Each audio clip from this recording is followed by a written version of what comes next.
Despite earlier testimony stating Allan Agababa solicited a friend's help to destroy the gun he used to kill Shelly Bernstein, testimony today reveals she was not shot. Was Shelly killed by a gun? No, she was killed by a blunt force trauma. It was back in August 13, 2013, Chief Medical Examiner Dr. Aurelio Espinola visited Bernstein's Tamuning apartment to conduct the autopsy. Today on the stand, he says there was no bullet or exit wound inside Bernstein's head, the source of the half-liter of blood found on her bed and pillows. And despite tests that show the victim was heavily medicated with prescribed pain relievers and anti-anxiety drugs, Espinola states today she didn't die from overdose either. Had she died from overdose prior to sustaining the skull fracture, there would have been no trace of blood on the sheets. Because the blood was isolated to the sheets, Espinola says it was a single blow to the head that killed her. Had she been hit multiple times, traces of blood would have been found splattered throughout the room. But what about other possible causes of death? Defense attorney Jeffrey Moot suggests Bernstein could have fallen and hit her head. Espinola, however, rules that one out too.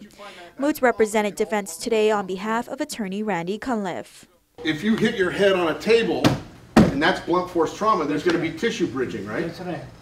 Okay. Yeah, but so that didn't tell you anything. But you see, if this person fell, you will see abrasion in this area. But there was none. Also during cross-examination, defense alleges there were parts of Bernstein's skull discovered at the scene. Espinola also denies such findings. Do you know how the piece of brain or the skull was found down at the foot of the bed? There was no skull. There's a piece of skull found at the bottom of the bed, sir.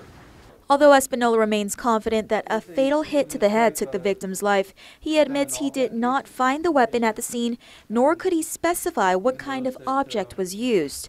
It is for sure, though, that because Bernstein was so heavily medicated, she felt little to no pain at the time of her alleged attack. This explains why there were no defense wounds on her body. With that level of drug, she will not feel much. With those high levels of drugs, she may have been unconscious, right? That's correct. Could have been laying there? That's correct. So she wouldn't have been able to roll over or anything if she was unconscious? No.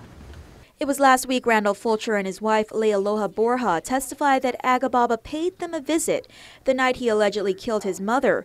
Fulcher stated that Agababa confessed to the crime and asked that he get rid of the gun, which Fulcher says he threw over the Elig Bridge. As we've been reporting, Agababa was the last to see his mother alive and the first to find her dead. He claims he was out buying cigarettes at the time of her murder and presented police with the receipt and timestamp.